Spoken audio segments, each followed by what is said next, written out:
नमस्कार, आपका स्वागत है।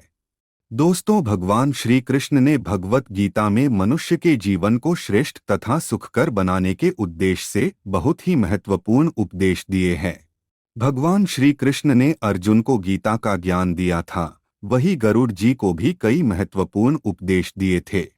इन उपदेशों के बारे में हमें गरुड़ पुराण में भगवान श्री कृष्ण और गरुड़ जी के संवाद के रूप में देखने को मिलता है।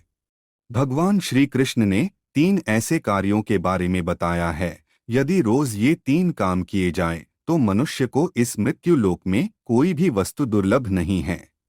मनुष्य रोज इन 3 कार्यों को करके संसार के हर सुख को प्राप्त कर सकता है।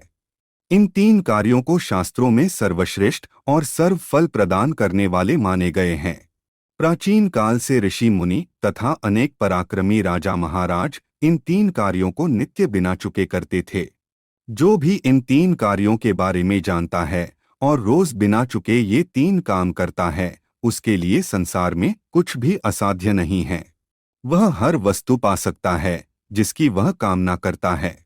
उसके लिए संसार की कोई भी वस्तु दुर्लभ नहीं है। वह बड़े से बड़े लक्ष्य को भी प्राप्त कर सकता है। चाहे विद्यार्थी हो, स्त्री हो अथवा पुरुष हो, हर मनुष्य को ये कार्य रोज जरूर करने चाहिए। ये कार्य भले ही साधारण से है, लेकिन इनका प्रभाव अत्यंत चमत्कारिक और लाभ प्रदान करने वाला है। यह 3 कार्य करने से उस मनुष्य को देवता, प्रकृति तथा ब्रह्मांड में व्याप्त सभी प्रकार की ऊर्जा उसे सफल होने में सहायता करती है।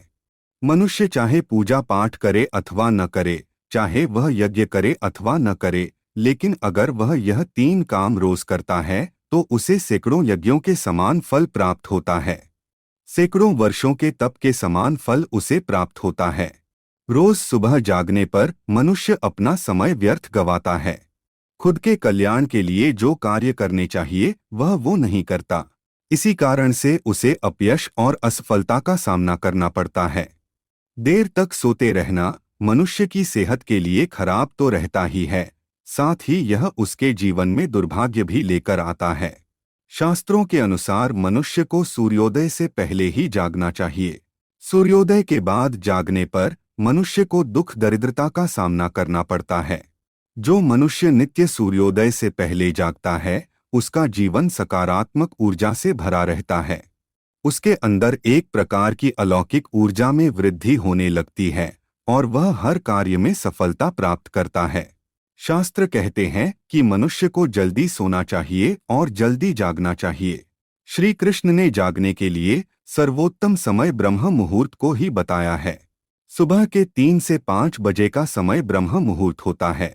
इस समय पर जागने वाले मनुष्य की कभी दुर्गति नहीं होती है। उसे सदैव ही कार्यों में सफलता मिलती है और वह उन्नति करता है। आइए जान लेते हैं उन 3 कार्यों के बारे में जो प्रत्येक मनुष्य को करने चाहिए। सबसे पहला कार्य है सूर्य को अर्घ्य देना। श्री कृष्ण कहते हैं, नित्य सूर्य को अर्घ्य देने वाले मनुष्य को कभी पराजय का सामना नहीं करना पड़ता है। जो नित्य सुबह सूर्योदय से पहले जागकर स्नान करके स्वच्छ वस्त्र धारण करके सूर्य देवता को अर्घ्य देता है, उसके लिए संसार में कोई भी वस्तु दुर्लभ नहीं है। वह हर प्रकार के सुख को प्राप्त करता है। उसे जीवन में कभी धन की हानि और दरिद्रता का सामना नहीं करना पड़ता। रोज सूर्य को अर्घ्य देने से मनुष्य का तन और मन दोनों शुद्ध और पवित्र होते हैं। ऐसे मनुष्य को कभी रोग नहीं लगते और उसके जीवन में कभी शोक नहीं आता है। वह सदैव ही प्रसन्न और ऊर्जावान रहता है। इसीलिए प्रत्येक मनुष्य को रोज सुबह उठकर स्नान करने के बाद तांबे के पात्र में जल भरकर सूर्य को अर्घ्य देना चाहिए। जिस घर की महिलाएं रोज सूर्य को अर्घ्य देती है, उनके घर में कभी दुख दरिद्रता का वास नहीं होता है। उसके घर में कभी अकाल मृत्यु नहीं होती है और घर पर कभी बड़ा संकट नहीं आता है। अगर आप सूर्य को जल देते समय जल में अक्षत, लाल फूल तथा लाल चंदन डालते हैं तो सूर्यदेव अत्यंत प्रसन्न होते हैं और मनोकामनाओं को पूर्ण करते हैं। दूसरा कार्य है तुलसी की पूजा करना। भगवान श्री कृष्ण को तुलसी का पौधा सबसे अधिक प्रिय है। पुराणों में तुलसी को मां लक्ष्मी का ही रूप माना गया है। श्री कृष्ण कहते हैं, जिस स्थान पर तुलसी का वास होता है उस स्थान पर पवित्रता और सकारात्मकता का वातावरण होता है। जो स्त्री तुलसी की पूजा करती है वह कभी पथभ्रष्ट नहीं होती है। तुलसी की नित्य पूजा करने वाली स्त्रियों को चरित्रवान तथा पतिव्रता कहा गया है। इसीलिए घर में तुलसी का पौधा अवश्य होना चाहिए। तुलसी के घर में होने से घर की पवित्रता बनी रहती है। नित्य तुलसी की पूजा करने से घर में कभी दुख दरिद्रता नहीं आती है। प्रत्येक मनुष्य को नित्य तुलसी में जल चढ़ाना चाहिए और तुलसी की परिक्रमा करनी चाहिए। तुलसी को जल देने मात्र से मनुष्य के सभी पापों का नाश होता है और उसे मोक्ष की प्राप्ति होती है। केवल तुलसी के पत्र खा लेने से मनुष्य स्वस्थ रहता है और वह कभी भयंकर रोगों का शिकार नहीं होता है। रोज शाम के समय तुलसी के पास दीपक जलाने से घर में नकारात्मक शक्तियां प्रवेश नहीं करती है और वातावरण सकारात्मक बना रहता है। श्री कृष्ण कहते हैं, रोज शाम के समय कुछ समय के लिए तुलसी के पौधे के पास बैठना चाहिए। इससे तन और मन दोनों शुद्ध होते हैं और जीवन में कभी दुख नहीं आता है। इसीलिए रोज शाम के समय तुलसी के पास दीपक जलाकर संपूर्ण परिवार के साथ कुछ समय के लिए बैठना चाहिए और ईश्वर का ध्यान करना चाहिए। इससे संसार के सभी सुख उस परिवार को प्राप्त होते हैं। तीसरा कार्य है गाय की सेवा करना। श्री कृष्ण कहते हैं, यदि मनुष्य गौ की सेवा करता है तो उसके जीवन में कभी दुख नहीं आते हैं। जो स्त्री नित्य गाय को रोटी खिलाती है वह कभी विधवा नहीं होती है। गाय सभी मनोकामनाओं को पूर्ण करने वाली साक्षात कामधेनु माता है।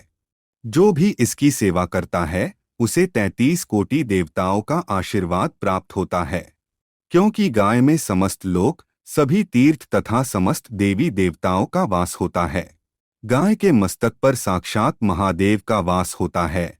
इसीलिए नित्य गाय के मस्तक को स्पर्श करने से महादेव का आशीर्वाद प्राप्त होता है। गाय के मूत्र में गंगा जी का वास है।